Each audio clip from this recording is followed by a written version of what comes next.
এরা সমস্ত হিন্দু সনাতন বাড়ির মহিলা, এদেরকে ভুল বুঝিয়ে এদের মাথার ব্রেন ওয়াশ করে এদেরকে খ্রিস্টান ধর্মে ধর্মান্তরিত করার র্যাকেট এখানে চলছিল, আমরা তা উৎখাত করলাম। এই দেখুন, এরা প্রত্যেকে সনাতন ধর্মের বাড়ির মহিলা।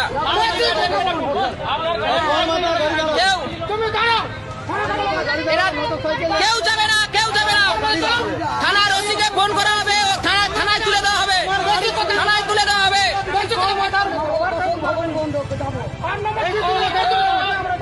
খ্রিস্টানরা ইংরেজরা 200 বছর রাজত্ব করেও ভারতে খ্রিস্টান ধর্ম প্রবর্তন করতে পারেনি। আর এরা সেই চক্রান্তে নামছে। সব দালাল কমিশন এক একটা হিন্দুকে ধর্মান্তরিত করার লক্ষ্যে এরা কমিশন পায় প্রত্যেকে 2000-5000 করে। এই বর্দা গাড়ি তুমি নিয়ে যাবে না।